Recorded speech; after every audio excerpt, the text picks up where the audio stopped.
pada hari ini. Nah, sebelumnya, acara kita hari ini diselenggarakan oleh Permit Shanghai dan juga Bright Internship. Nah, apa itu Permit Shanghai? Permit Shanghai adalah perhimpunan mahasiswa Indonesia yang ada di Shanghai. Dan tentunya kita adalah bagian dari PPI Tiongkok. Nah, aku sendiri bergabung di divisi event organizer dari Permit Shanghai. Nah, itu sedikit tentang aku nih. Nah, sekarang aku mau kasih tahu kalian rules dari webinar ini ya. Kalau misalnya nih, ntar di tengah-tengah acara kalian ada pertanyaan, tolong tanyanya di akhir aja ya, soalnya nanti kan kita bakal ada sesi Q&A sendiri. Nah, terus kalau misalnya kalian takut lupa sama pertanyaannya, kalian tulis aja dulu di chat Zoom-nya. Nah, nanti pas masuk sesi Q&A, baru bakal kita bahas. Terus, kalian harus stay sampai akhir. Kenapa? Karena nanti kita ada sesi foto bersama. Nah, terus nanti kita bakal kirim link, di mana kalian harus klik link ini. Kalau kalian nggak klik, kalian nggak bakal dapat e-certificate ya, guys. Kalau gitu, kita langsung mulai aja dari kata sambutan oleh Ketua Permit Shanghai, Meta Admilian. Oke, silakan Meta. Meta. Oke. Oke. Halo semuanya. Bisa dengar suara aku nggak? Bisa. Halo semuanya. Selamat datang di acara kita pada hari ini. Perkenalkan, aku Meta Admilian, selaku Ketua Permit Shanghai periode 2020-2021. Ya, pertama-tama aku mau mengucapkan selamat sore dulu kepada Bapak Aryadi selaku speaker pada hari ini, teman-teman dari tim Bright Internships, teman-teman dari tim Permit Shanghai, dan yang pasti juga semuanya teman-teman yang sudah datang dan bergabung. Aku ucapin selamat sore, selamat datang, dan selamat bergabung. Ya, acara webinar pada hari ini kita selenggarakan dengan tujuan untuk menambah wawasan dan informasi kalian mengenai peluang-peluang apa saja yang bisa kalian dapatkan mengenai internships di saat-saat seperti ini ya, apalagi saatnya masih pandemi kan. Tapi sebelum kita mulai, aku mau memperkenalkan sedikit tentang apa itu Permit Shanghai dan apa itu Bright Internship. Ya, jadi Permit Shanghai, tadi sudah dikatakan sedikit, adalah perhimpunan mahasiswa Indonesia yang ada di Shanghai. Jadi kita ini adalah wadah bagi para pelajar untuk mengembangkan potensi, bakat, maupun minat mereka. Lalu, visi misi dari kami adalah pertama, mempererat rasa kekeluargaan dan kebersamaan sesama pelajar Indonesia di Shanghai, meningkatkan pelayanan kemahasiswaan bagi pelajar dan calon pelajar, menghimpun potensi mahasiswa melalui berbagai kegiatan, juga membangun kembali semangat dan organisasi yang berkelanjutan. Untuk itu guys, kita selain webinar ini, kita juga ada banyak banget event. Beberapa event ini misalnya yang offline adalah charity. Jadi biasa kita ada mengumpulkan donasi dan berkunjung ke panti-panti asuhan. Lalu ada juga Cultural Week, di mana kita biasanya mengadakan festival budaya Indonesia di Shanghai untuk memperkenalkan budaya-budaya kita. Lalu ada juga Jejak Petualang. Jejak Petualang itu acara outbound, biasanya ditujukan untuk mahasiswa-mahasiswa baru yang mau datang ke Shanghai. Dan juga kita ada Permit Cup. Nah, Permit Cup itu adalah olahraga yang ajang perlombaan olahraga yang bertingkat internasional.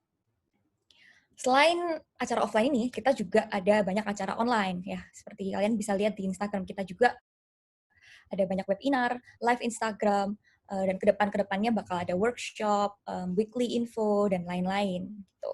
Jadi, kalian jangan sampai miss it out, pantengin terus website kita, Instagram kita, maupun WeChat official account kita. Nah, sebelum itu aku juga mau ngomong, kalau Permit Shanghai itu guys, kita bukan cuma sekedar organisasi, tapi kita adalah your second home abroad. Kita adalah keluarga kedua kalian di Shanghai.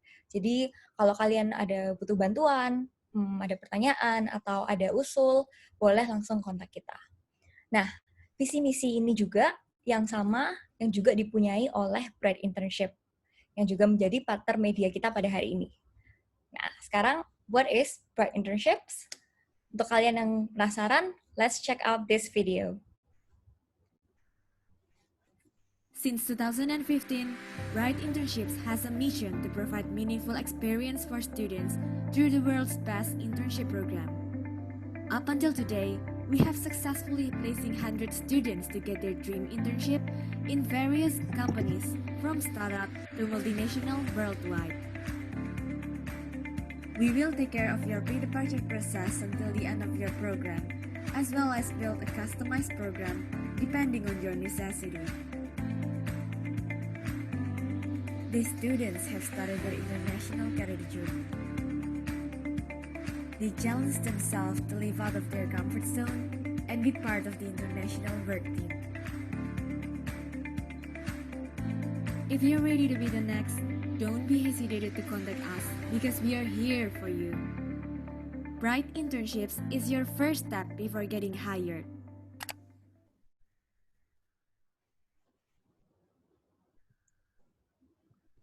Nah guys, kan kalian udah nonton nih videonya. Kalian udah ada sedikit gambaran dong tentang Bright Internship. Nah, aku tambahin dikit lagi ya. Banyak slide, oke. Bright Internship ini tuh ada banyak banget pengalaman.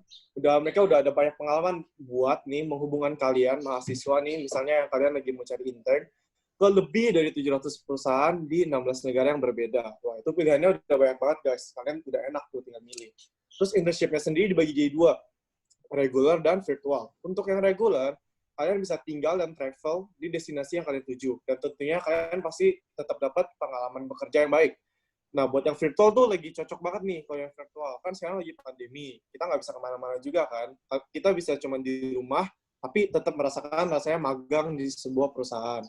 Nah, ini nggak berarti pengalaman yang kalian dapat tuh bakal berkurang. Kalian bakal tetap dapat pengalaman kerja yang baik. Selain internship, Bright Internship juga menyediakan training. Nah, training seperti apa? Contohnya training soft skills. Mereka akan membantu kalian untuk mengasah skill-skill kalian seperti skill membuat resume, membuat resume, atau mungkin waktu interview, dan juga skill-skill lainnya. Lalu untuk karir, kalian bisa berkonsultasi mengenai karir kalian kepada mereka. Kenapa? Ya udah jelas, mereka tuh expert dalam hal ini. Terus masih ada banyak topik lainnya, guys. Artinya Bright Internship. Terus, kebetulan banget guys, hari ini, narasumber kita adalah Director of Strategic Partnership dari Bright Internship. Beliau ini guys, kesibukannya banyak banget loh. Mulai dari jadi analis bisnis, terus Strategic Management Planner, apalagi ya, Business Model Implementation Business Model Implementation Designer. Terus satu lagi, beliau juga jadi Corporate Culture Builder. Wah, ini sih hebat sih guys, hebat banget ya. Terus guys, dulu dia juga pernah bekerja sebagai senior banker di Perbankan Nasional selama 12 tahun. Lalu dia juga pernah menjadi Assistant Vice President dari salah satu multinational company yang ada di Indonesia. Wah, experience beliau sih pasti udah banyak banget nih guys. Udah next level, mantap guys. Kalau gitu, tanpa berlama-lama lagi, kita langsung aja undang Bapak Aryadi ya. Oke, silakan Pak Aryadi. Oke. Hai Kevin. Thank you Kevin buat introduction-nya. Thank you Meta. Thank you Permit Shanghai to having me here. Apa kabar teman-teman sekalian? Baik, saya percaya teman-teman yang meluangkan waktu bersama-sama dengan kita ini adalah orang-orang para survivornya COVID. Jadi sebelum saya mulai, boleh nggak kasih icon tepuk tangan buat diri kita masing-masing? Karena kita adalah survivornya COVID. Orang-orang yang hadir di sini pasti tidak pakai incubator, tidak di-incube. Oke. Nah, teman-teman sekalian, thank you loh Kevin udah dijelasin saya 12 tahun di banking, dan kalau dihitung umurnya kelihatannya seperti memperkenalkan achievement, tapi kalau dihitung berarti ini kayaknya umurnya banyak banget gitu. Enggak, Pak. Oke, teman-teman, saya ingin mencoba berbagi dengan teman-teman. Gimana kalau dalam 45 sampai 60 menit ke depan saya mohon izin untuk buka slide gitu, diizinkan? Boleh? Saya bagi slide ya? Ya, boleh. Oke, saya siap screen. Buat teman-teman yang beraktivitas selama mengikuti webinar ini, kalau ada yang driving, tetap hati-hati di jalan, tetap jaga kesehatan, be safe. Dan teman-teman, gini, saya akan mulai dari cerita tentang internship. Nah, sebelum teman-teman bahas tentang internship, saya ingin memperkenalkan bahwa saya mewakili Bright Internships.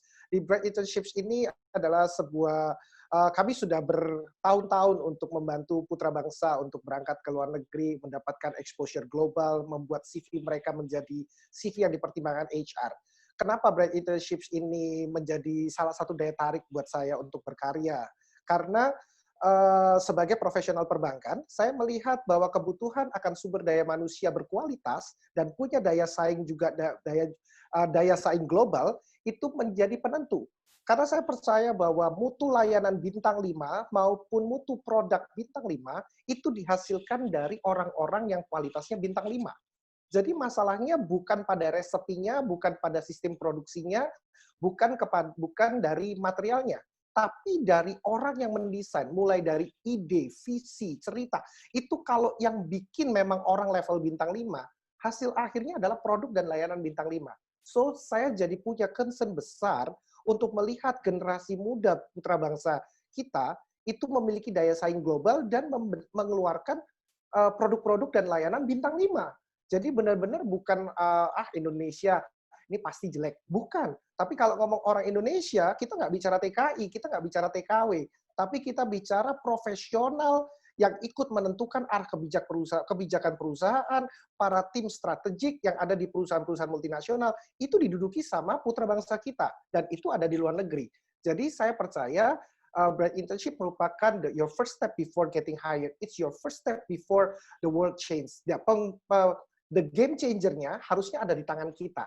Nah, mungkin karena udah kelamaan di korporat gitu ya, jadi saya sudah ngelihat kira-kira korporat tuh mainnya seperti apa. Nah, yuk saya ingin balik kalau cerita tentang pengalaman yang terjadi dalam hidup saya, kayaknya nggak afdol, sayang 1 jam ke depannya teman-teman nggak akan dapat apa-apa. Saya coba ekstraksi apa yang pernah saya lewati, saya akan bagikan ke teman-teman, tapi saya nggak bagikan dalam cerita kisah hidup, tapi saya pengen bagikan sedikit, mungkin berbau teoritis, mungkin berbau visioner, mungkin juga berbau motivasi, tapi saya usahakan ini berdaging dan membuat teman-teman bisa menyerap sesuatu dari sini. Nah, terutama dalam kondisi saat ini ketika teman-teman harus berhadapan dengan yang namanya sebuah kondisi yang namanya pandemi.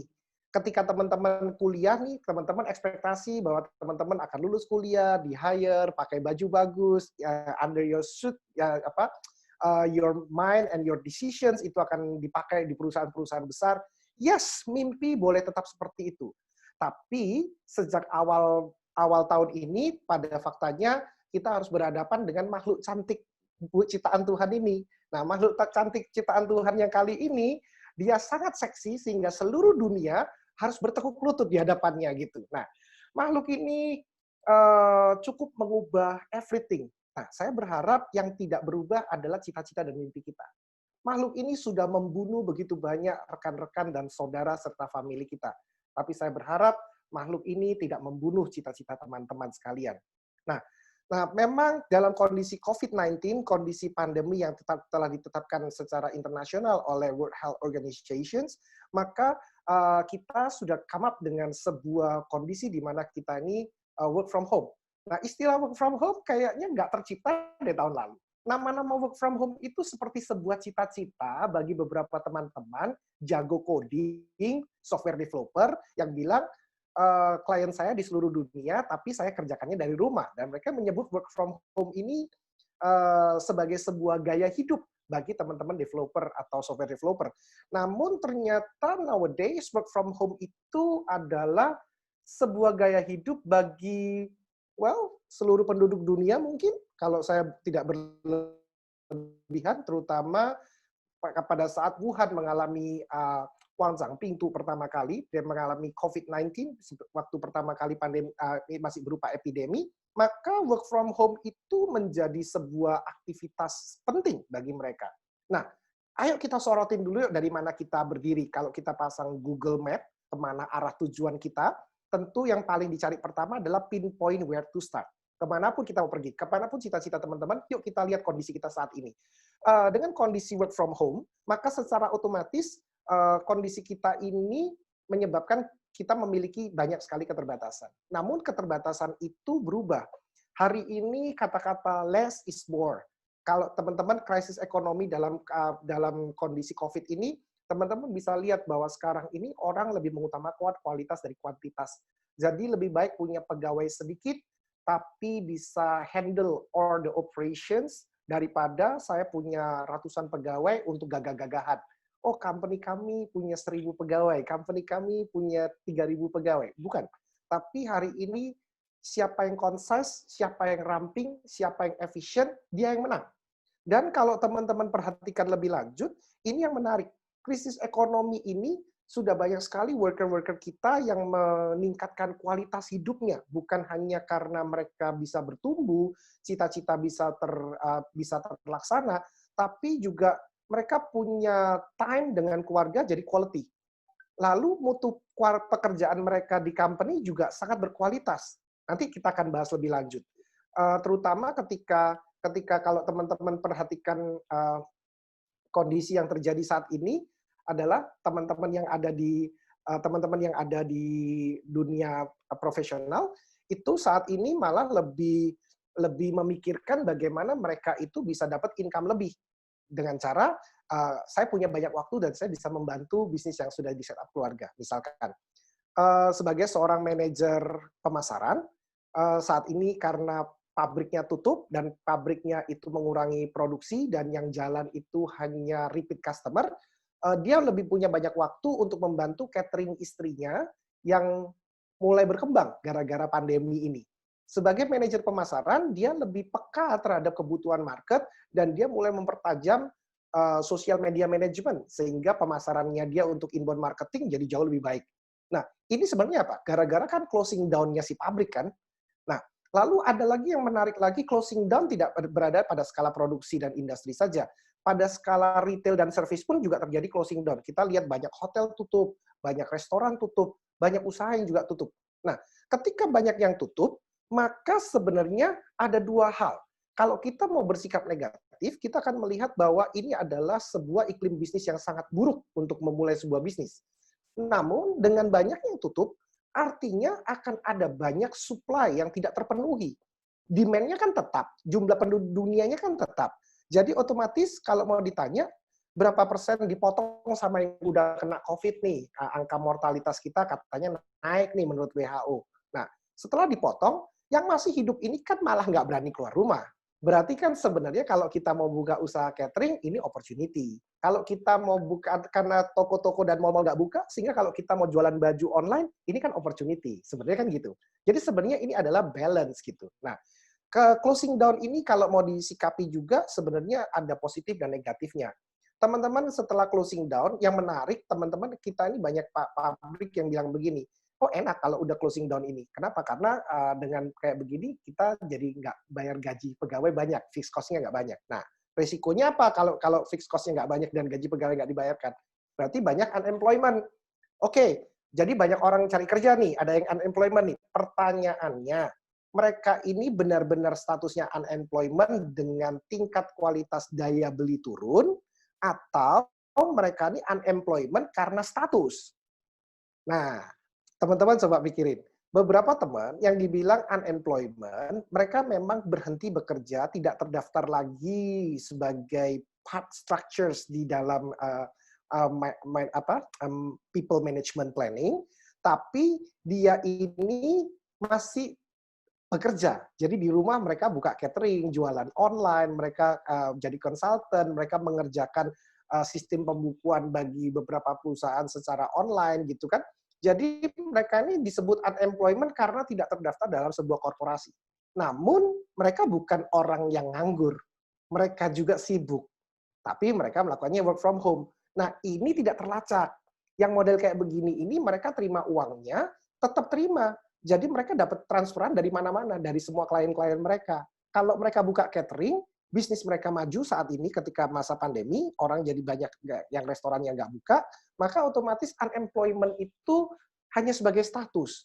Tapi sebenarnya daya beli mereka tidak turun. Jadi sebenarnya mereka masih punya daya beli. Hanya kita tidak bisa melihat peluang itu. Nah, yang menarik lagi, company selalu berpikir dari arah kebalikan. Company-nya justru malah berpikir dari sisi cutting cost. Kalau dulu kami harus punya sewa space di high-rise building, kami menjadi bagian dari sebuah mall besar, hari ini kami cutting cost. Kita nggak perlu lagi sewa company besar, tidak perlu sewa building cantik. Semua jalan dari rumah kok, mereka semua work from home kok. Jadi yang menjadi kantor itu mereka. Loh, berarti cutting cost? Yes, agree. Yang di-cut cost itu adalah company-nya, perusahaannya. Tapi bukan berarti income-nya PLN turun. Teman-teman, kalau teman-teman lihat, memang income PLN dari teman-teman di high-rise building drop banyak. Tapi tahukah teman-teman bahwa pemakaian AC di rumah kita ini sebenarnya sudah naik 3 kali lipat? Tahukah teman-teman bahwa tagihan saya kemarin itu nyentuh angka sekian juta, which is itu 2,6 kali lipat dari kondisi normal. Kenapa? Karena AC nyala terus, webinarnya jalan terus, internetnya kita lagi upgrade, naikin ke yang Mbps-nya lebih besar, pemakaian air juga semakin lebih tinggi. Jadi saya sebenarnya nggak cut cost. Perusahaan yang saya kelola ini sebenarnya hanya alokasi cost-nya. Jadi perlakuan akuntansi terhadap kegiatan usaha yang dilakukan ini hanya melakukan alokasi, bukan mengurangi. Efisiensi terjadi, agree, karena kita nggak bayar service charge, kita nggak bayar traffic, kita nggak bayar gasoline, kita nggak kena macet. Dari sisi efisiensi dan efektivitas, yes it is, kami memang merasakan. Kalau dulu saya harus bangun pagi, habis olahraga, makannya harus cepat-cepat dan kejar-kejaran dengan waktu supaya highway-nya nggak macet, supaya saya bisa tepat waktu datang di kantor. Nowadays, doesn't really care. Kenapa? Habis lari pagi, saya habis olahraga, kadang-kadang masih sempat makan pagi dengan baik, kadang-kadang saya bisa masak sendiri, ada spend time untuk masak sendiri, dan kemudian duduk cantik, baca buku, review pekerjaan, dan kemudian nunggu waktu untuk rapat pertama, rapat kedua, rapat ketiga, break lunch, lalu kemudian ada webinar lain yang harus saya attend, lalu ada meeting dengan klien. Semua jalan dengan nggak perlu kemana-mana. Dan yang menariknya lagi, saya nggak harus sibuk untuk melakukan laundry dalam jumlah besar. Kalau ke office, saya harus pakai lengan panjang, harus pakai ini, bajunya jadi lebih banyak. Kalau ini nggak, cukup satu pakaian yang cukup simple, lengan pendek, dan kemudian kita sudah webinar sampai malam. Sebenarnya kalau mau dilihat apakah ini cut cost? Yes, it is cut cost. Tergantung bagaimana kita menyikapinya. Masih jauh ke new normal. Oh, masih jauh. Itu susah. Nah, hari ini all the machines are replaced. Jadi sekarang ini kita melihat ada banyak sekali mesin-mesin yang mereplace pekerjaan manusia. Kalau teman-teman tahu, ini joke kami di para banker senior yang sudah resign, sudah pensiun.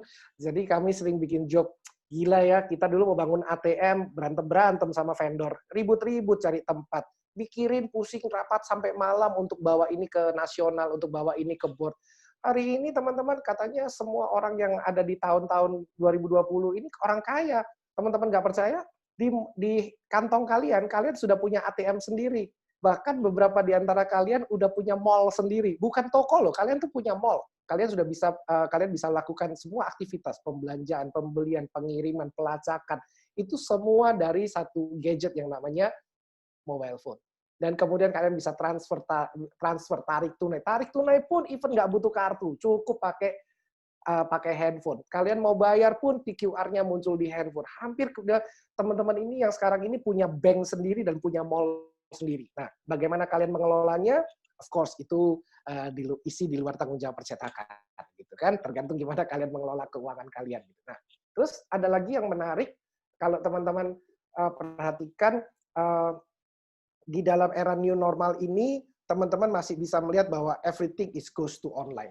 Nah, karena everything goes to online, maka otomatis teman-teman harus lihat, teman-teman rekrutmen online, interview online, meeting pun online. Karena everything is go to online, maka bisnis model dari perusahaan yang saya kelola pun harus bisa berubah. Nah, kalau tadi dikenalin, Bright Internships itu adalah sebuah perusahaan yang membantu putra bangsa untuk memperoleh internship idaman mereka di seluruh dunia, memperbaiki CV teman-teman untuk memiliki international value, dan kemudian membawa kalian untuk ketemu dengan global exposure. Tapi kali ini pandemi ini gimana? Kan kita udah nggak bisa ke Maldives, kita nggak bisa ke Prancis, kita kan nggak bisa ke Shanghai. Yes, kami punya tim di Shanghai, dan kemudian kami harus bikin yang sekarang namanya virtual project. Dulu virtual project itu kita create virtual project itu kita create untuk beberapa tempat yang memang agreement antar negaranya nggak memungkinkan. Misalkan, kami tidak punya swaka, kami tidak punya bilateral relationships, dan sifatnya secara regulasi, kami nggak bisa melakukan internship di negara tersebut. Sebut saja Australia, tempat di mana dulu saya menempuh studi.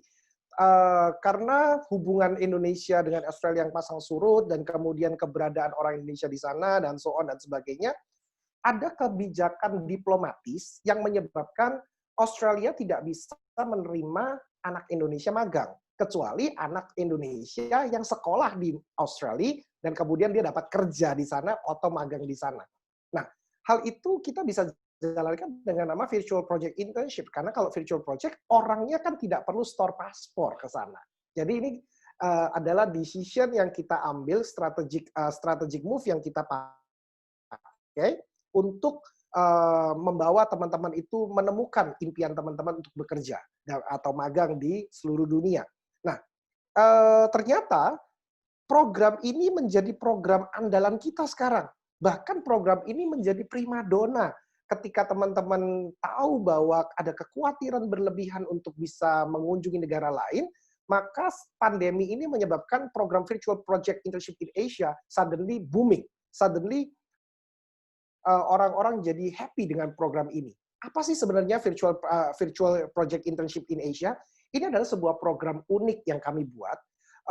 Program ini isinya adalah sebuah project dengan mentoring. Jadi orangnya nggak ke sana, tapi projectnya kerja. Kita tetap bisa lakukan ini. Dan project ini durasinya pendek, hanya 4-12 minggu. It's only 3 months. Jadi benar-benar sebuah project intensif yang dikerjakan lintas negara, multicultural, dan boleh dikerjakan dalam bentuk tim dari negara yang berlainan. Jadi si company ini boleh hire designer dari Indonesia, which is yang teman-teman, misalkan teman-teman follow kita punya program, dan kemudian teman-teman part dari ini, dan kemudian partner untuk fotografernya mungkin dari Prancis, partner untuk desain layoutnya mungkin saja dari China. Nah, tapi produknya ini dikirim ke Korea. Could be, mungkin saja bisa terjadi. Atau teman-teman harus di-blending dalam sebuah tim yang dimana supervisor teman-teman ini, misalkan perusahaan pakaian, fashion design. Mungkin mentor teman-teman dari Prancis, atau dari Italia, atau dari London. Teman-teman bisa aja dapat mentor yang seperti itu. So, how it works? Gimana caranya? Kalau teman-teman untuk bisa ada di dalam go into this project, sebenarnya teman-teman ada banyak hal. Internships itu mengajarkan kita something yang unik. Jadi kalau teman-teman lihat internship itu seperti apa, yang pertama kali teman-teman untuk yang mau ambil on the job training, OJT, work field experience, work experience program, what the name is, teman-teman yang pertama adalah teman-teman perlu set goal and expectations. Kenapa teman-teman perlu set goals and expectation? Satu, teman-teman, ketika teman-teman punya goals, maka secara otomatis teman-teman tahu kalau mau ngambil internship, mau ngambil ke arah mana, dan mau kemana, untuk apa, berapa lama, lalu mau belajarnya dari company seperti apa, teman-teman mau belajar apa, ilmu yang mana yang teman-teman mau terapkan. Remember, internship is not about belajar lagi. Internship is not about learning outside the class. Tapi internship juga berbicara masalah contributing. Berbicara juga bagaimana kita memberikan sumbangsi pemikiran, hasil pengajaran kita, hasil yang kita peroleh, untuk kita bisa bersumbangsi bagi company tempat kita intern. Di samping kita juga menjaring relasi baru di sana. So, set the goal and expectation. Expectation-nya, remember yang tadi saya bilang, balance.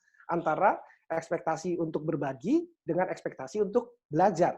Nah, yang kedua, teman-teman, learn the office cultures. Learn the office culture ini penting, teman-teman. Kalau waktu saya sempat dipindah dari satu departemen ke departemen lain, walaupun masih dalam satu bendera company, yang saya lakukan adalah saya pelajari siapa orang-orang pentingnya, siapa orang berpengaruhnya, lalu bagaimana fungsi mereka, kuncinya ada di mana, mereka perannya apa. Maka teman-teman perlu juga untuk learn the office cultures. Nah, ini nggak terlalu kental, tidak terlalu nampak kalau teman-teman lakukan virtual internship karena teman-teman akan mostly akan ketemu dengan mentor atau user departemen lain yang berkaitan. Misal, kalau misalkan waktu saya dari frontliners ditarik ke operation, waktu saya ditarik ke operation, maka saya pelajari dulu premannya di operation siapa aja. Kalau di frontliner kan saya premannya gitu kan, jadi otomatis saya yang menentukan how the games played gitu kan, bagaimana ini jalan. Tapi begitu saya ditarik ke operation, saya anak baru di sana. Even saya sudah bertahun-tahun di company ini, tapi saya juga anak baru di departemen itu. Saya nggak tahu how to play-nya. Maka yang saya cari pertama kali, saya cari Vito-nya. Kalau teman-teman masuk ke company, pindah company, teman-teman cari Vito.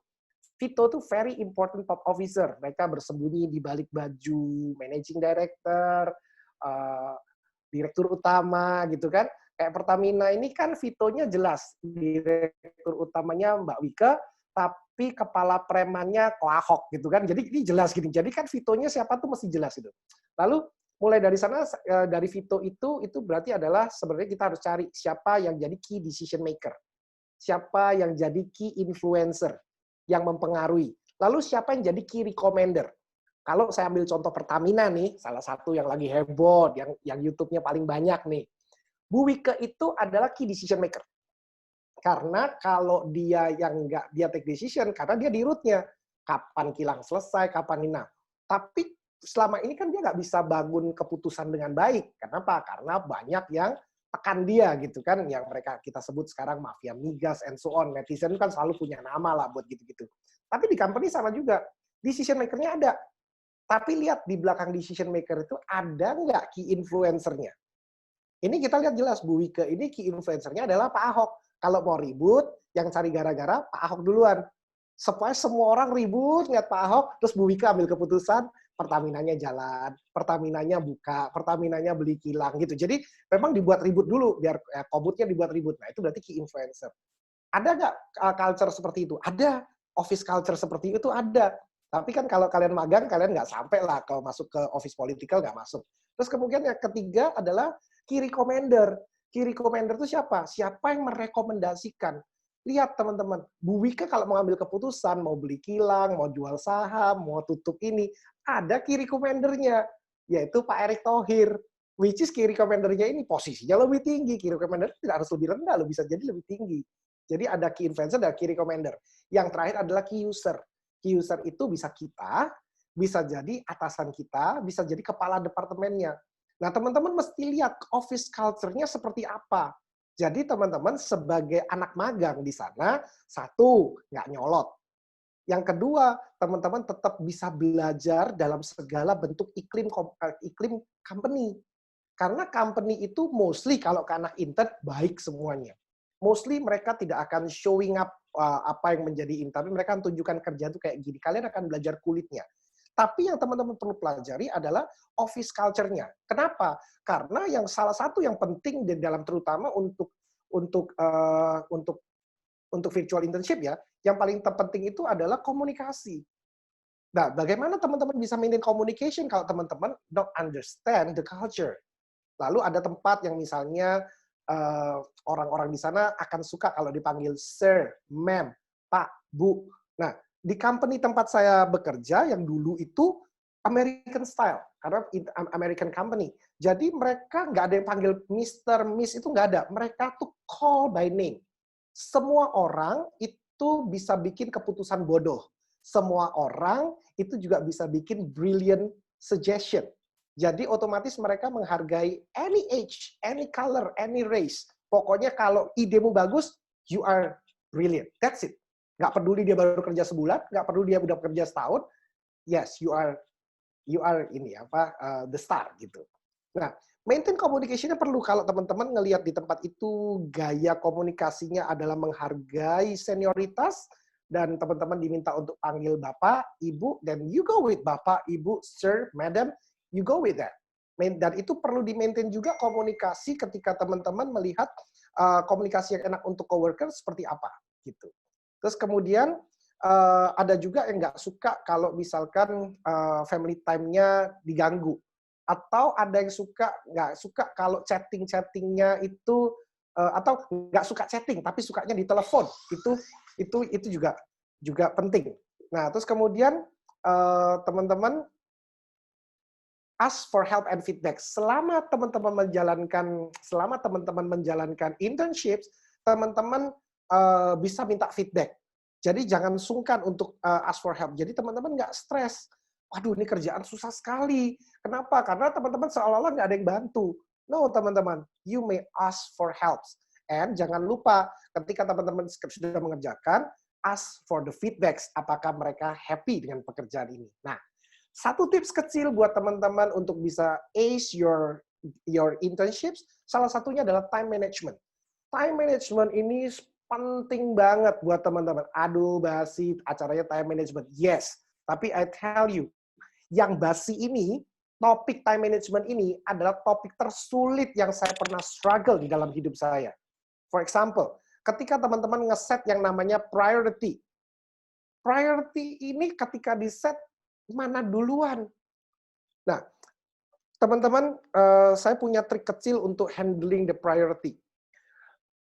Kita bikin tugas, list of tasks yang harus dikerjakan di Oktober. Mulai dari expansions, calling the corporate, kita terus kemudian persiapan untuk moving new office, kita mau bicara installation of a new office, dan kita punya list of job di dalam bulan ini. Waktu bulan ini list of job-nya keluar, kita bagi list of job ini harus selesai kapan. Tentu saja di situ ada yang urgent dan important. Ketika ini sudah ditata, mana urgent, mana important sudah keluar, teman-teman, kita akan ketemu namanya daily activity. Action plan dipindah ke daily activity. Ketika teman-teman pindahkan ini ke daily activity, maka teman-teman akan kelihatan setiap activity ini duration-nya berapa jam. Berapa lama teman-teman bisa kerjakan ini, dan pekerjaan semacam ini harus selesai kapan. Teman-teman ketemu duration. Pada saat teman-teman ketemu duration, priority dan duration-nya ketemu, teman-teman akan masukkan itu ke dalam daily agenda. Pada saat teman-teman masukkan ke daily agenda, maka teman-teman keluar mana yang lebih early, mana yang belakangan. Bukan berarti yang belakangan nggak urgent, teman-teman. Nah, sebetulnya kenapa kok kita bisa taruh urgent dan urgent, important, important, important? Itu kenapa kok kita bisa atur? Kita perlu kemampuan untuk melakukan fleksibilitas dalam mengatur schedule. Why? Karena bisa saja lawan meeting kita berhalangan hadir. Karena vendornya melakukan keterlambatan pekerjaan. Mungkin salah satu rekanan bisnis yang harusnya menghandle ini, izin nggak masuk beberapa hari sehingga pekerjaannya terbengkalai. Nah, flexibility juga perlu diatur. Dan kemudian jangan lupa untuk rest. Teman-teman, tadi udah saya ceritain bahwa saya mulai dari tadi pagi, jam 5, kayaknya belum berhenti sampai sekarang. Tapi teman-teman, saya di antara jam-jam tadi itu udah rest. Tadi kita sempat rehearsal sama Kak Kevin, sama Kak Meta, sama Kak Jenis, sama Kak Selin, Kak Fredrik, kita sempat rehearsal. Pada saat kita selesai rehearsal, kita break, benar-benar break, I'll take my part for lunch, terus kemudian I enjoy my coffee, gitu kan, my after lunch coffee, and then I take my drink, I take my fruit, kayaknya get a proper rest. Karena saya tahu bahwa saya harus punya enough energy to deliver my best untuk teman-teman yang hari ini ada di webinar. So, otomatis saya harus atur fleksibilitasnya, rest saya, priority-nya, duration-nya, dan saya tadi minta 1 jam izinkan saya untuk presenting. Ini udah jalan 30 menit, gitu kan. Jadi, I try to make it everything in the time. Nah, kemudian, teman-teman create your professional environment. Saya suka sekali host saya ganti baju yang lebih formal ketika tadi kita training, dan pada saat kita rehearse, kita jauh lebih relax, tapi ini saya lihat dia sudah pakai baju yang ada collar-nya, ada, so everything it looks like neat. Itu yang benar kayak gitu. You create your professional environment. Remember, teman-teman akan ada di sebuah online meeting, sehingga ekspresi teman-teman akan sangat kelihatan. Nengok-nengok, lirik-lirik, lihat ke bawah, bolpen jatuh, itu kelihatan semua. Teman-teman ngelucu, mukanya muka bantal, mukanya muka sedih, itu kelihatan semua. Your micro expressions is clearly read, terutama buat teman-teman yang pasang speaker view. Buat teman-teman, ini orang mukanya lucu banget, and kemudian foto kita di-pin, jadi selayar itu teman-teman. Dan kalau teman-teman tahu, ada di antara kita yang punya meja kerja di mana layarnya tuh layar buat ngegame, yang layarnya lebar melengkung gede itu, ya kalau foto kita nongkrong di situ kan lucu pol ya toh, gitu. Nah, terus kemudian setelah teman-teman create your professional environment, teman-teman take the task as necessary. Tugas yang teman-teman bisa ambil. Jadi jangan semua teman bilang, saya aja kak, saya aja kak, saya aja kak, tapi saking banyaknya overwhelm, teman-teman nggak bisa istirahat. Bahkan kerjaan yang dikerjakan pun tidak maksimal.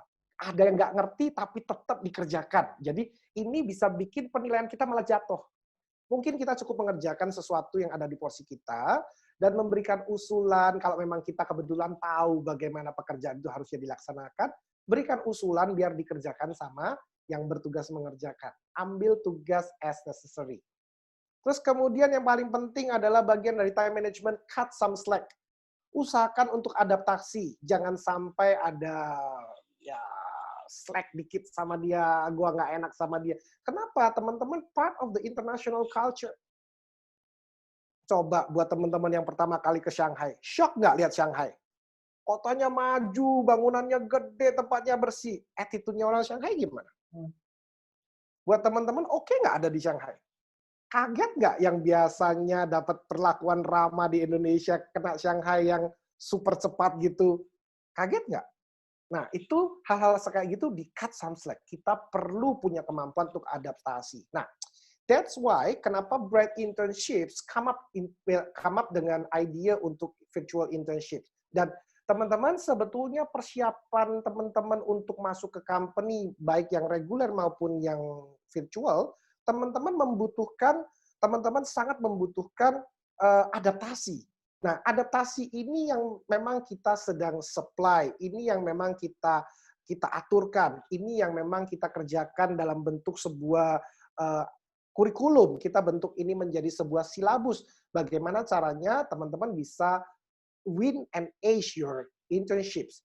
Nah, kenapa teman-teman kok harus apply di kita? Kenapa nggak langsung aja gitu kan? Ada beberapa hal teman-teman yang kami kerjakan yang bisa bantuin teman-teman untuk masuk. Yang pertama kali adalah we work on the real exposure to project and skill.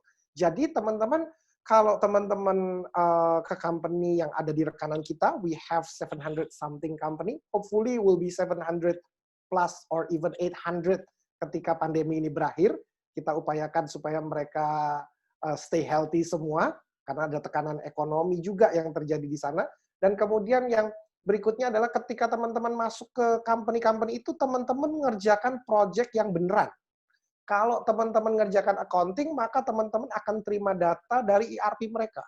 Kalau teman-teman kerjakan desain, kalau desain kalian diterima, desain kalian bisa nongkrong di majalah di negara tersebut. Jadi, your project itu adalah real project. Dan dibutuhkan sebuah skill untuk ada di project tersebut. Kalau teman-teman yang punya hobi fotografi dan kemudian teman-teman merasa bahwa teman-teman mau mendaftarkan untuk memang ada company yang butuh fotografer untuk mereka punya social media atau mereka punya advertising untuk digital advertising, maka otomatis fotografinya ini fotografi bersyarat. Exposure harus berapa, terus bukaan lensa berapa, harus rasio speed-nya berapa, lalu harus seperti apa, apakah scenery, apakah panoramik, apakah detail, apakah produk, mereka akan minta. Cahaya harus berapa, itu mereka akan minta. Nah, benar-benar teman-teman kita bicara sebuah skill di sana. Yang menarik lagi, teman-teman, kalau teman-teman come up dengan project ini, teman-teman akan punya pengalaman untuk bekerja dalam multicultural team.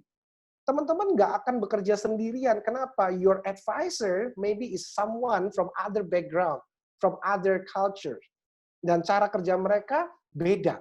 Cara kerja mereka nggak sama. Jadi kalau teman-teman dapat kesempatan untuk bareng-bareng sama Bright Internship menjalankan virtual internship, teman-teman akan dapatkan multicultural team. Dan that will be your friend. Sekali mereka jadi tim teman-teman, of course they are your friend. Dan kemudian yang berikutnya adalah flexible time. Flexible time itu selisih waktu di mana company tidak bisa accept kita punya pekerjaan because of the durations, because of the office hour. Itulah kesempatan teman-teman untuk tetap bisa berkarya di luar jam kantor. Kalau tempat saya bekerja dulu, kalau sudah over 6, mereka ribut. Terutama yang ribut itu bagian general affair. Mereka bilang, Pak, Bapak hari ini lembur, Pak. Iya, kenapa, Jo? Iya, Pak. Bapak mau lembur berapa jam, Pak? Ngisi form, Pak. Lembur aja harus ngisi form? Iya, Pak. Soalnya kita minta perpanjangan waktu nyalain listrik sama building, Pak. Iya, Pak. Soalnya nanti security kita minta lembur untuk patrolinya dimundurin sampai Bapak selesai. Karena nanti yang jaga kunci si A, dan segala macam peraturan. Jadi, teman-teman bisa kebayang kalau sekarang ini kondisi seperti ini dan teman-teman beda waktu, teman-teman you have a flexible time. Teman-teman bisa pakai more time untuk menyempurnakan karya teman-teman. Jadi kalau teman-teman merasa, ini kayaknya karya udah bisa disubmit, tapi if you thinking you can make it any better, why not? Nah, yang berikutnya adalah, ini adalah sebuah opportunity to challenge yourself. Kalau selama ini teman-teman bilang, well, pandemi. Tim rebahan, angkat tangan. Boleh kasih jempol, tim rebahan. Halo, rebahan squad. Teman-teman yang pikir bahwa ini adalah waktu pandemi, waktunya saya, gitu kan. Teman-teman, kalau saya justru bilang, mumpung semua kompetitor saya sleeping, mumpung semua kompetitor saya tidak berkarya, now is about time for me to challenge myself. Suddenly, saya sudah bisa masak hampir 6 macam masakan selama pandemi ini. I learn how to make soto Lamongan, saya belajar bikin kare, saya belajar bikin mie Aceh, saya belajar beberapa macam makanan. Semua dalam bentuk Indomie. Nah, jadi intinya ada new skill yang teman-teman perlu naikin. Saya ikut webinar banyak gitu, dan itu pun yang kita lagi buat, Bright Internship juga running beberapa webinar. Nah, yang menarik adalah setelah saya dapatkan, yang penting itu challenge yourself-nya dulu. Nah, yang ini bonus. You will get international resume. Teman-teman, suddenly teman-teman punya resume baru. Kan teman-teman pernah bekerja di Shanghai, teman-teman pernah kerja di Hong Kong, teman-teman pernah kerja di Beijing, teman-teman pernah kerja di whatever country you have. Terus teman-teman pernah kerja di Thailand. Di saat pandemi, ya, international resume akan tetap come up, dan teman-teman akan tetap bisa tulis itu di CV teman-teman, di resume teman-teman. Nah, kemudian industry opportunity yang kita punya itu juga hampir boleh dibilang meliputi hampir semua industri. Yang paling mencolok terakhir ini ada beberapa industri 5 besar lah. IT itu paling banyak pakai anak Indonesia. IT ini hire coder, UI UX, terus kemudian web developer, itu ada banyak banget. Coder itu juga banyak dipakai. Terus kemudian visual design, anak The Cafe, anak VCD ini juga lagi ngelaku. Kenapa? Karena karya-karya kalian itu bisa nongkrong di majalah dan digital advertising company-company besar. Kenapa tidak gitu? Karena ada buat kesempatan. Padahal kalau kita punya karya, kita mau tawar-tawarin, kita bingung juga. Siapa yang mau pakai karya kita? Tapi kalau teman-teman internship di company-company rekanan kita, maka karya teman-teman itu kepake. Gitu. Itu yang paling penting.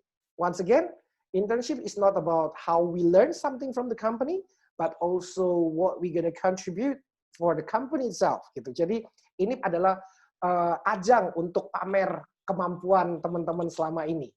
Nah, kemudian bisnis, of course, bisnis itu bisa dilakukan dari mana saja. So, otomatis bisnis itu running in many country. Mau marketingnya, mau sistem bisnisnya, terus kemudian bisnis implementationsnya, terus kemudian bisnis lah, it's all about business. Itu bisa, karena terlalu umum kan, bisnis manajemennya, bisnis modelsnya, design culture-nya, itu bisa jalan. Nah, terus kemudian yang berikutnya adalah communication. Kalau teman-teman perhatikan, teman-teman yang sekolahnya ambil broadcast, PR, terus kemudian apalagi ilkom, ilmu komunikasi, maka communication itu juga penting. Kenapa? Karena press release itu bisa dikerjakan dari manapun. Bahkan modalnya, kita lagi dapat somasi nih, kita dapat komplain nih, di media monitoring terjadi begini di company kita. Dan which is orang-orang sekarang komplainnya kemana? Ke IG, komen, dan itu kan harus dijawab.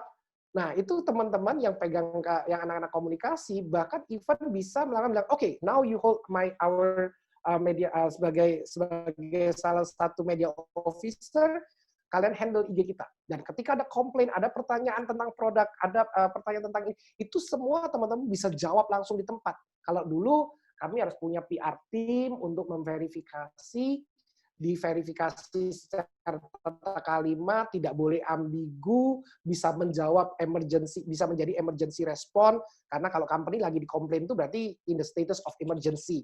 Nah, PR itu tugasnya adalah memadamkan apinya, bukan hanya tiup asapnya, tapi meredam apinya. Bahkan kita bikinkan juga press release-nya kalau kita memang harus berhadapan dengan sesuatu yang sedikit lebih besar. Lately ada isu teman-teman dari bisnis insurance lagi banyak demo gede-gedean karena yang namanya investasinya turun. Nah, teman-teman, pekerjaan teman-teman komunikasi PR yang ada di dalam korporasi mereka ini sekarang ini adalah berkolaborasi dengan legal untuk memberikan jawaban yang memuaskan kepada para nasabahnya. Kenapa? Karena para nasabah ini sudah membawa berita ini di-explode ke seluruh media. Nah, berarti company in emergency stage. Nah, di emergency stage seperti ini, tugasnya teman-teman communication untuk bisa memverifikasi dan bahkan menenangkan jalannya company ini. Marketing, well, siapa yang nggak tahu kalau marketing itu bisa remote? Dari dulu juga orang tahu kalau marketing itu remote. Bahkan ada nggaknya kalau penjualan terjadi, komisi datang. Gitu aja. Jadi marketingnya paling enak. Dan virtual internship untuk marketing ini menduduki ranking 3 besar buat yang mau jalan. Gitu. Terus kemudian entrepreneurship. Entrepreneurship juga menjadi salah satu virtual internship yang paling diminati. Kenapa? Karena di entrepreneurship ini mereka banyak bekerja untuk teman-teman dari company yang startup. Company startup ini you juggling all trade gitu ya. Jack all trade itu artinya ngerjain semua gitu. Mulai dari sosial medianya, bangun sistemnya, ngitungin isiin angka di accounting sistemnya, itu ngerjain semua. Lalu kalau gitu student from other major gimana? Nah, kalau saya nggak disebutin dari 6 yang tadi itu gimana? Tadi berapa? 6 nggak sih? 6. Oke. Nah, terus kemudian dari other major, yes, you can. Masih banyak. Nah, teman-teman buat yang kepengen dari student other majors, teman-teman yang pengen tahu lebih lanjut, don't be hesitate untuk call kita, untuk cek kita punya website, www.brightinternships.com. Teman-teman bisa temukan ada banyak opportunity di sana yang di mana teman-teman bisa execute di sana gitu. Nah, terus kemudian kalau modelnya kita internship-nya jarak jauh, gimana dong penilaian kita? Ini ceritanya kita butuh apa nih buat virtual internship? That only three things you need. Pertama, device. 2, connection. Yang terakhir yang paling penting, motivation. Device, teman-teman harus butuh device karena semua going online, nggak bisa dikerjakan manual, so you need the device. Device will mean nothing kalau connection-nya nggak jalan. Dan kemudian yang paling penting lagi, ini yang paling penting is come from the inside. Motivation, that's your true virtue. Kalau misalkan teman-teman udah nggak punya motivasi, device and connection itu nothing. Berapa banyak di antara kita harus jujur, punya gadget, tapi platinum dari salah satu provider. Tapi mau diapain? Ya udah, gini aja kan kita kaum rebahan. Yang ada kita Mobile Legend gitu kan, yang ada kita nge-game gitu kan, atau what gitu. Jadi ini kayak motivation itu adalah motor utama untuk membuat device dan connections itu get in. Dan ini yang paling penting teman-teman. Sebelum saya menutup sharing saya pada siang hari ini, saya pengen kasih tahu teman-teman, investing yourself is the best investment. Teman-teman, kalau teman-teman bilang apa yang menjadi hak milik kita sebenarnya adalah sesuatu yang sudah bisa kita berikan kepada orang lain dengan ikhlas. Itu hukum buat saya sih. Tapi kalau teman-teman tanya investing yang paling bagus tuh apa sih? Teman-teman invest lahan, ya kalau kena hama, hasilnya nggak bagus, kopi kita nggak ada harganya. Kalau mau invest coffee shop, kalau dalam kondisi pandemi begini, kita malah perang harga. Coffee shop sebelah bikin diskon 35% bersama Grab, diskon buy one get one bersama GoFood, dan terus kemudian coffee shop kita mau buy one get one, jadi kayak berat buat operationalnya. Kalau kita mau saingan dengan tempat lain pun, kita kayak ada banyak investment yang hari ini kita nggak bisa lihat tumbuh. Tapi one more thing, bintang 5. Mentality of high quality itu dulu yang dimiliki oleh kita. Maka semua karya yang kita hasilkan, itu akan menghasilkan sebuah karya yang premium, platinum level. Jadi investing to yourself itu adalah the best investment you can make. Nah, teman-teman, virtual internship ini kita punya special program buat teman-teman yang mau daftar lewat permit, lewat acara ini. Investment for virtual internship ini kita bisa lakukan untuk grup up to 3 orang. Yang pertama adalah grup untuk 3 orang, masing-masing per orang itu $500. Kita mulai dengan $700 per person. Terus kemudian, ingat ini bisa untuk 12 weeks ya teman-teman. Terus kemudian ini harga terbaik kita adalah untuk individual. Individual itu adalah $1,300 per person. Tapi ingat, yang $1,300 per person ini justru akan menjadi titik balik kemampuan teman-teman. Nah, perkara nanti di belakang teman-teman mau garap bareng-bareng sama teman, kita nggak tahu, tapi yang terdaftar 1 gitu. Tapi kalau misalkan teman-teman merasa kalian udah ngegeng nih bertiga, udah lama, yang satu memang jago marketing, pinter ngomong, sementara teman-teman ini orangnya teliti, yang memang jago di bangun software gitu ya, bangun mendesain web. Nah, kenapa tidak bertiga ini memulai gitu kan? Atau ada satu yang memang jago caption, yang satunya jago fotografi, yang satunya pinter marketing, digabung jadi 3. It's fine, itu juga bisa. Nah, khusus buat hari ini, buat teman-teman yang join acaranya Bright Internship dan Permit, hari ini kita bikin program khusus. Karena kita punya kesamaan visi misi dengan Permit, jadi second family abroad buat teman-teman yang ada di sini ini gimana caranya? Buat membernya Permit yang hari ini join, itu kita kasih financial aid 1.5 million off. Jadi kita ada special scholarship, if you may say. Terus kemudian caranya gampang. Follow Bright Internship social media, terus fill in application-nya kita, lalu upload resume-nya, terus kemudian teman-teman harus showing your permit membership card. Baru teman-teman get 1,500,000 permit member. Jadi 1,5 juta diskon ini baru kita kasihkan. Nah, terus kemudian registration-nya berlaku sampai Desember. Even acaranya berakhir setengah jam lagi, tapi program ini kita berlakukan sampai akhir tahun. Nah, teman-teman, kalau teman-teman lihat apakah program ini worth to buy? Yes. Bahkan kami menyediakan, kalau teman-teman sign up, itu kita menyediakan sistem installment. Jadi teman-teman tidak perlu khawatir gitu dengan investment itu. Investmentnya terjangkau banget. Yang pertama, if you are sign up, misalkan, ini ilustrasi aja ya, teman-teman ikut program yang bertiga nih. Bertiga, teman-teman katakanlah you need to pay for 7 million rupiah. Terus teman-teman memilih 24 months installment misalkan. Nah, 24 months installment ini kalau saya bilang kartu kredit aja ya, itu kan interestnya yang paling gede deh, paling saya gede-gede ini, itu 14% interestnya. Lihat calculation keduanya, dengan calculation itu, maka teman-teman sebut, which is hari ini itu uang jajan teman-teman untuk ngafe seminggu gitu kira-kira. Itu artinya kalau sehari teman-teman hanya spend 11,000. Di Surabaya berarti teman-teman bisa parkir di 2 mall sehari, itu aja. Jadi biayanya tuh semurah itu. But if you have permit card dan teman-teman dapat 1.5 million off, maka teman-teman sebenarnya hanya bayar 8,000. Ya, segitu teman-teman. masih lebih mahal seporsi nasi pecel di tempat saya gitu. Jadi nasi pecelnya 10.000 dan ini 8.000.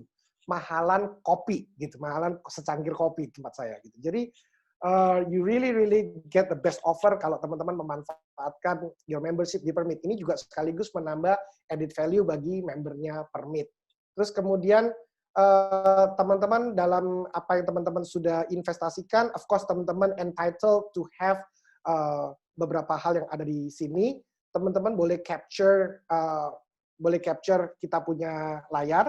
Exclusive Tailor VI Project. Jadi teman-teman nanti akan ada interview yang very deep dengan kita. Teman-teman akan di tailor-made project-nya itu seperti apa. Teman-teman akan dapatkan orientation, professional resume, training, dan juga teman-teman akan mendapatkan, tentu saja kalau teman-teman sudah punya international exposure, your resume will be international level. Terus kemudian teman-teman dapat professional interview training. Selama program berjalan, teman-teman akan di-assist dan akan mendapatkan dedicated mentor berbahasa Inggris, meskipun mungkin teman-teman ikut yang di Prancis atau di negara-negara yang tidak berbahasa Inggris, you will get the English speaking mentor. Soft skill training, terus kemudian learning outcome review, jadi teman-teman dapat kayak raportnya, bisa dapat reviewnya, bisa dapat feedbacknya, dan certificate of completion. Nah, teman-teman jangan ragu untuk call kita. Don't be hesitate to call us. Kita only one click away, www.brightinternships.com, dan teman-teman bisa add IG kita, Facebook, LinkedIn, Twitter, dan bisa kontak langsung ke @brightinternships.com. Sejauh ini itu yang saya mau bagikan buat teman-teman di siang hari ini. Don't be hesitate to call us. Dan saya Aryadi, mohon maaf kalau ada kata-kata yang salah. Saya kembalikan platform ini ke host. Silakan Kevin. Oke. Thank you Pak Aryadi atas penjelasannya. Nah, gimana guys? Udah pada ngerti belum? Nah, tapi sebelumnya aku mau ingetin lagi nih. Jangan lupa klik link yang ada di chatnya ya. Soalnya kalau kalian nggak klik, kalian nggak bakal dapat sertifikatnya. Boleh? Linknya udah dikirim belum ya? Oke. Gimana guys? Ada yang mau nanya gak? Ada yang masih kurang jelas? Ayo silahkan, boleh ditanya.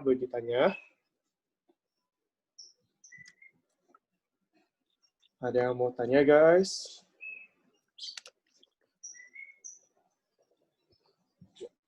Nggak ada nih. Udahlah. Kebetulan kita juga ada pertanyaan yang kita dapat dari kuesioner pas kalian isi form. Aku tanya dari sana aja ya.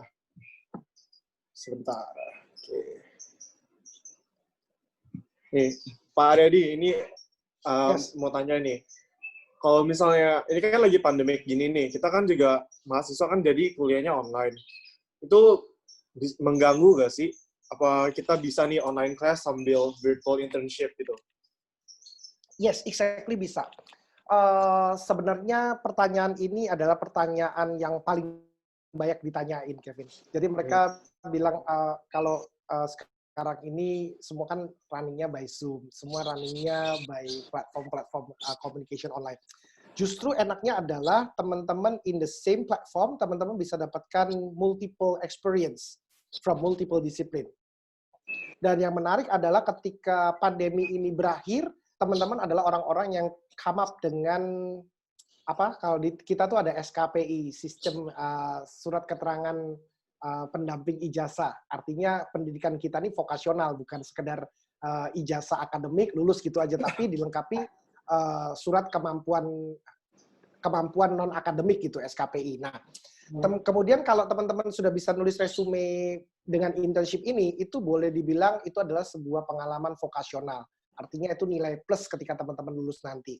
Nah, apakah ini mengganggu? I don't think so. Kenapa? Karena selain teman-teman masih bisa mengikuti perkuliahan secara normal, terus kemudian virtual internship ini teman-teman tidak dituntut untuk hadir ngantor. Dan teman-teman tidak diminta untuk cuti kuliah untuk datang ke negara yang bersangkutan. Tapi teman-teman bisa melakukan internship di negara lain by online. So ini sebetulnya harus dilihat sebagai salah satu keuntungan ganda bagi teman-teman, di mana dari meja yang sama, dari tempat belajar yang sama, dengan outfit yang sama, teman-teman bukan hanya student, but you are professional. Nah, dua peran itu yang sebetulnya bisa jadi hit 2 in 1. You are a professional student. Itu Kevin. Oke, ini ada pertanyaan lagi nih dari Renaldi. Renaldi, kamu mau nanya langsung sendiri aja atau aku yang bacain? Oke, ya nggak apa-apa nih. Menurut Bapak, dalam memilih intern yang tepat, apakah sesuai current major atau skill yang mau dikembangkan yang lebih baik? Ini contohnya kasusnya si Renaldi ini, dia kan jurusan engineering, tapi dia ada interest di entrepreneur sama data science, kayak AI gitu. Menurut Bapak gimana? Mending ikutin major atau sesuai skill yang mau dikembangkan? Last couple months, saya ada terima aplikasi anak manajemen hobinya fotografi. Kalau menurut Kevin dan Renaldi, anaknya pilih yang mana yo? Fotografi. Exactly, dia pilih fotografi. Kapan lagi dapat kesempatan untuk bekerja di sebuah company advertising besar yang kita tawarkan, yang sedang membutuhkan tim fotografer? Ya kan?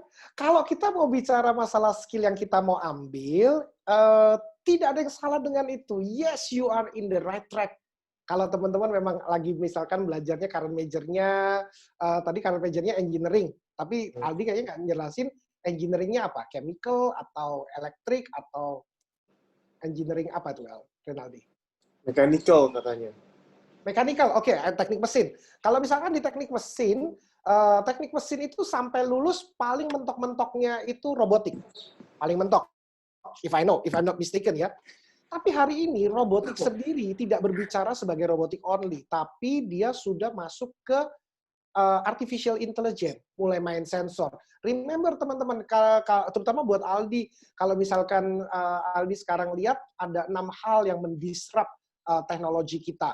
Kan kalau teman-teman yang ada di engineering ini biasanya jago matematika. Matematika itu adalah bahasa engineering, fisika itu adalah kalimat engineering, lalu produk hasil akhirnya tuh elektro, mesin gitu ya, teknik-teknik itu dan teknologi itu adalah hasil akhir. Nah, kalau dilihat bahasanya berkembang nggak? Iya, sekarang jadi automation. Jadi ya 6 hal yang berubah, yang pasti berubahnya 3 besar yang paling gede itu adalah blockchain. Yang kedua adalah AI. AI ini berangkatnya dari mana? IoT.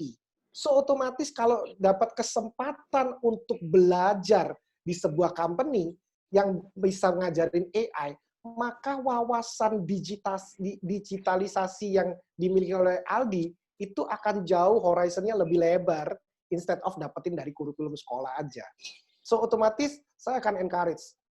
Last year kita kirim 1 orang yang magangnya di Jepang di pabrik drone. Itu kayak oke, Jepang ya gitu kan, Jepang drone. Udah bahasanya susah. Terus kemudian untuk bisa ngerti bahasa teknisnya Jepang, ya nggak bisa kalau cuma N3, harus N2 gitu kan. Jadi harus something higher gitu. Nah, of course, itu challenge besar. Sekali lagi, itu about how you dare to take the challenge. Sejauh mana teman-teman mau ambil challenge ini. So I think, Aldi, saya sangat support. Mau stay di disiplin mekanik, there's a lot of things you need to learn. Tapi kalau Aldi mau lompat dengan apa yang terjadi di perkembangan digital dunia saat ini, I also encourage you to go with the AI. The call is yours now. Oke. Gimana Aldi? Udah jelas ya? Kalau gitu, aku lanjut ke pertanyaan selanjutnya. Ada dari Sule Imam Salim. Nih, dia nanya nih Pak, apa bedanya offline sama online internship? Terus menurut Bapak, yang mana yang lebih bagus? Bedanya itu adalah we only can work with the online internship right now. Kenapa? Karena banyak company yang kalaupun mereka berani buka, my question sekalian berani berangkat nggak? Itu sih. Nah, tapi kalau mau ditanya kapan mereka buka? Hari ini yang udah queue sama kita ini sudah lebih dari 60. Mereka queue begitu bandara open, maka Bright Internships akan kirim itu orang keluar dari Indonesia. Mereka sudah queue di kita, dan kita nggak bisa apa-apain, visa nggak bisa diurus, apa. Jadi mereka semua come up with us. training sudah dimulai, semua. Jadi remember ketika teman-teman hari ini kita sedang berbicara, ada orang-orang yang sedang bekerja di belakang kita ini mempersiapkan mereka ketika new normal, port open, they gone. Mereka flew away, mereka flying away. Nah, itu perlu disikapi juga.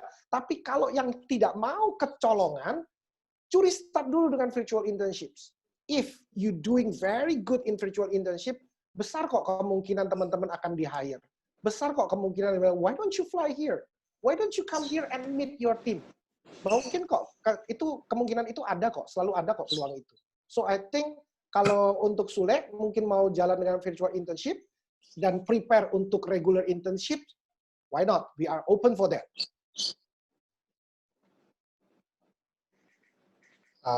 Oke. Thank you, Pak. Oke, Sule. Udah jelas ya. Nah, selanjutnya ada dari Ivana Yang. Dia nanya, kira-kira ada internship untuk industrial design kah? Terus apakah peluangnya lebih sedikit daripada visual design? Nah, gimana tuh, Pak? Industrial design itu quite tricky. Industrial design Halo? itu... Halo? Ya, masuk suara saya? Nah, industrial design Masuk. itu quite tricky. Kalau kita bicara masalah industrial design, scope-nya lebih lebar dari sekedar visual design gitu. If I'm not mistaken, industrial design itu part-nya dari teknik industri, bukan? Harusnya. Jadi dia mendesain layout, mendesain supply chain, dia mendesain factory, dia mendesain business models gitu kan. Jadi nanti mata kuliahnya model kayak permodelan, TQM gitu ya.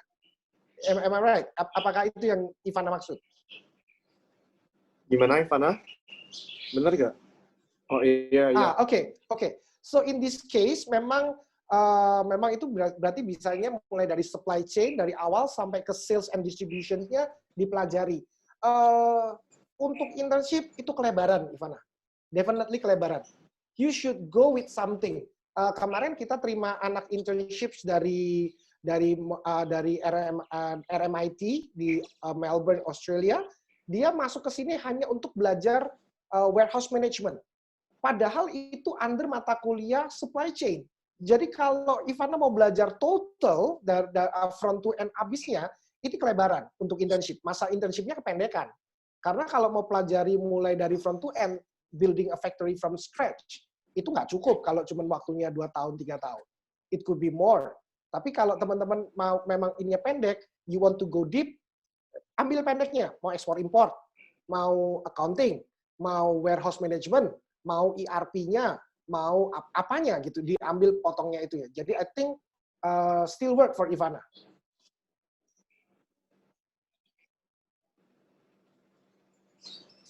Oke.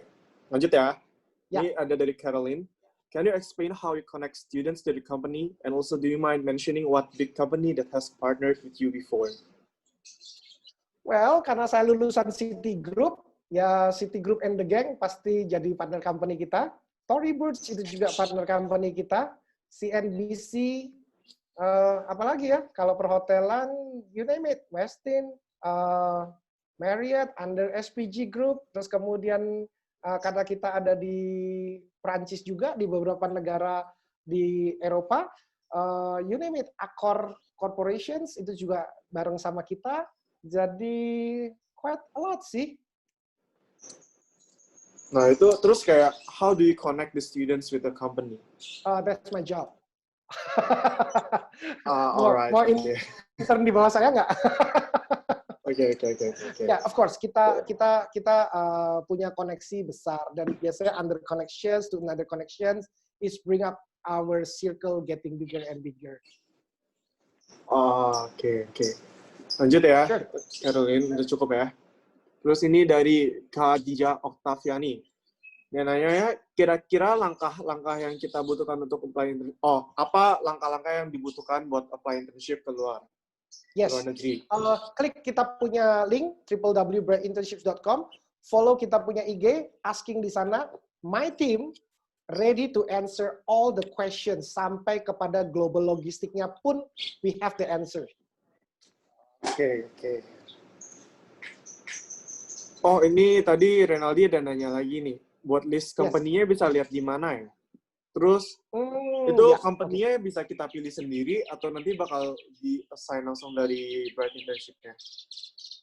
Oke, jadi gini teman-teman.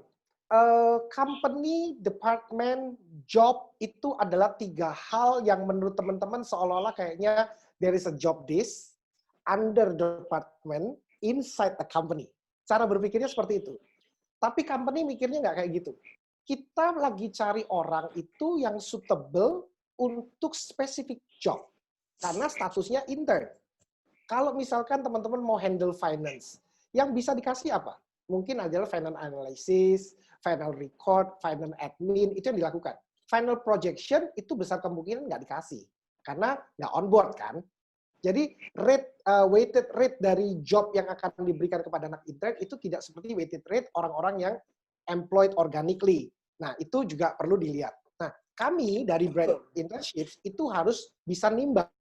Jadi misalkan kayak tadi pertanyaan, Kak, saya punya hobi fotografi, Kak, lulusan manajemen, tapi ini portfolio saya. Terus kemudian list dari company yang butuh fotografi berapa banyak. Di kami ada list, waktu kami lempar, kami bidding, listnya keluar nih. Berapa company langsung list down ke kami, oke, kita butuh fotografer. Ada social media management, ada advertising company, ada ini, ada hotel, ada ini, ada semua listing.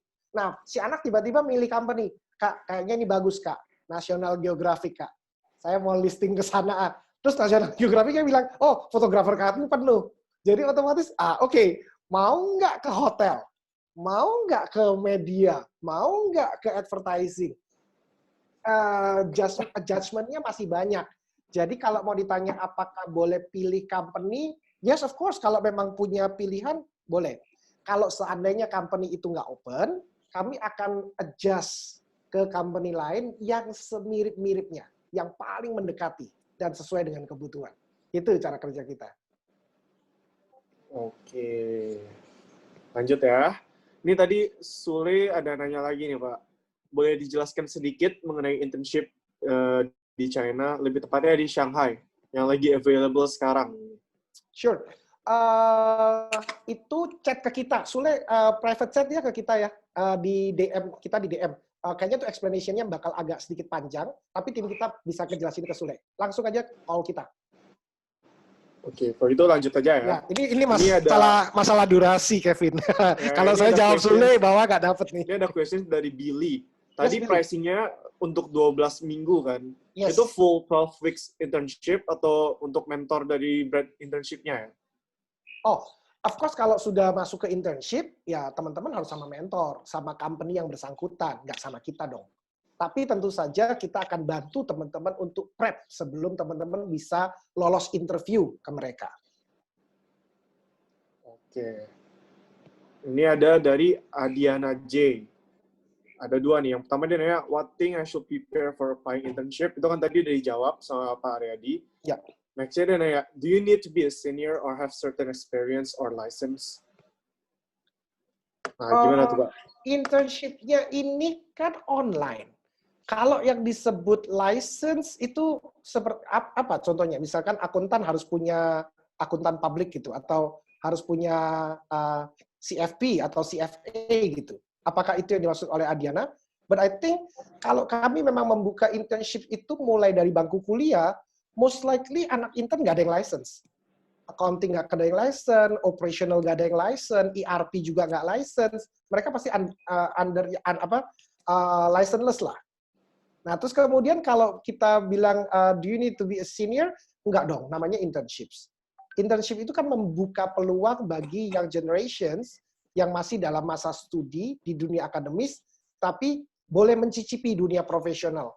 Boleh masuk ke dalam sebuah sistem real, apa yang teman-teman bisa lihat di sistem real ketika teman-teman lulus nanti. So, I think jawabannya Adiana ini so obvious, bahwa experience and license tidak dibutuhkan, hanya dibutuhkan motivation. Oke. Udah jelas ya, Diana ya. Next question dari Jesslyn Olivia. Dia mau nanya, untuk negara apa aja Bentar, aku baca dulu ya. Aku mau bertanya untuk negaranya. Apa saja yang ditujukan List of country. untuk intern ini dan bagaimana sistem internship-nya? Gimana, Pak? Ya, itu juga Negaranya apa aja dan sistem internship-nya itu kayak gimana? Kita ada di 16 negara dan list of negaranya ada di website kita. Cek website kita yuk.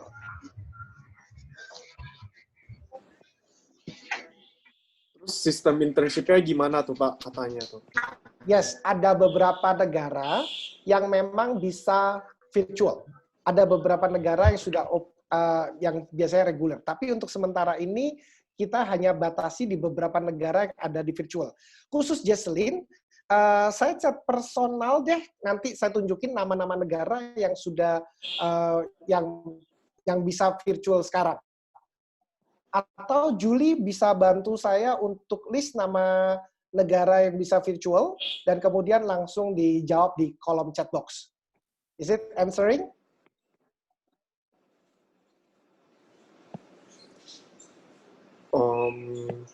Gimana, Jesslyn? Oke ya. Aku lanjut nih ya. Okay. Dari Albert Pratomo, dia mau nanya gini nih Pak. Kalau misalnya dia mau pilih satu company yang partnership sama Bright Internship, itu udah guaranteed gak sih keterimanya? Udah pasti keterima gak? Internship itu kan dua sisi. Kalau memang kualifikasi teman-teman bagus banget dan you feel that you can ace that, ya jawabannya pasti diterima. Tapi kalau teman-teman lihat internship ini kan company yang kita punya ini kan tiringnya banyak. Mulai dari yang platinum level, multinational company, small medium enterprises sampai ke level startups. Nah, teman-teman ketika teman-teman melihat korporasi semacam ini dan teman-teman bisa pass through interview dari HR, interview dari user, dan kalian menemukan chemistry yang bagus untuk bisa kerjasama, most likely anak-anak kita lolos. Kalau enggak, bagaimana kita punya prestasi kirim ratusan student ke company-company internasional? Tapi pertanyaan baliknya adalah, are you good enough for this? Tentu saja kita akan backup. Jadi kalau misalkan Albert pilihnya nggak bisa satu Albert, karena kalau Albert pilihnya satu, itu jeopardizing your position. Tapi ada juga kok teman kita yang pilihnya satu dan dia tembus. Ada yang kayak gitu. Jadi Albert harus come up dengan second, third layer company dan biasanya kasih kita second option-nya apa, subjek yang Albert mau join. Misalkan nih, Albert is very good in statistik. Nah, karena bagus di statistik, Albert pengen kerja di mana? Company yang mainin database, atau Albert akhirnya end up dengan sebuah company besar yang kerjanya hanya ngurusin Instagram dan ngukur statistik followers, ngukur statistik engagement, dan ngukur statistik mereka yang call to action-nya benar-benar ada sales dari sana. Nah, kalau ternyata ditempatkan di sana tapi company-nya gede banget gimana? Mau nggak Albert? Atau Albert akan insist dengan ngomong, company ini karena saya mau hitung yang lebih bagus gitu kan. Karena ahli statistik gitu kan. Saya mau korporatnya yang punya area, yang punya ini. Nah, itu juga nanti kita kembalikan pada saat interview. Pertanyaannya banyak yang udah technical. Ini kayaknya banyak yang sudah langsung ingin berminat untuk langsung virtual internship. I like the questions. The questions-nya benar-benar straightforward dan ngomong, kalau saya interview gimana? Kalau saya pilih gimana? Saya bisa masuk apa enggak? I like this kind of question. Yes, you have a purpose, guys. Oke nih, mumpung jamnya udah lumayan, udah terlalu sore, udah mau habis. Boleh next slide. Kalau misalnya kalian ada pertanyaan, kalian bisa cek profilnya Bright Internship ya. Oh, kok nggak ada ya? Tadi ada dikasih lihat kok filenya. Kalian bisa lihat dan ini. Kalian bisa lihat dari Instagram, bisa dari Twitter, juga bisa dari Facebook. Nah, terus kan ini acara udah mau selesai nih guys. Jangan leave dulu ya. Kita mau foto bersama nih guys. Udah it's time buat foto guys. Boleh buka kameranya semuanya. Jangan malu-malu. Kamera. Ayo, jangan malu-malu. Masih. Sabar guys. Ini ada pertanyaan terakhir tadi nggak kebaca nih. Pak, ada yang mau nanya nih. Apakah ada peluang buat anak hukum di Bright Internship? Mungkin di bidang intellectual property rights, mungkin? Oke. Yasifa, chat kita personal. Oh ya udah, kalau itu Supaya kita, semua udah terlanjur pasang senyum. Oke, semuanya udah kan? Anak Mumet udah siap belum? Udah, boleh. Iya. Oke, udah ya. Semuanya 1, 2, 3. Oke, sekali lagi gak sih? Oh, boleh pakai gak saya gini? Sekali lagi ya. 1. Iya, ini harus berkali-kali karena banyak partisipannya. Oh, harus berkali-kali. Terus harus diemnya agak lama dong. Iya, harus senyumnya ditahan. Oh ya udah, kita ulang guys. Diemnya agak lama ya. 1, 2, 3. Udah belum? Oke. Oke. Mau gaya apa lagi gak sih guys? Atau cukup? Bentar, belum. Baru 1 tadi. Ya udah. Bebas ganti gaya Lagi ya. 1, 2, 3. Oke, lagi 1, 2, 3. Gimana? Lagi 1, 2, 3. Oke, udah. Oke, udah cukup. Oke, makasih ya semuanya udah luangin waktu buat join acara kita hari ini. Semoga informasi yang kalian dapat hari ini semua bermanfaat ya guys. See you next time. Bye bye. Zaijian, annyeong. Dadah. Makasih ya Pak Aryadi. Kamsia. Thank you. Bye bye. Boleh live kok, boleh live. Tenang.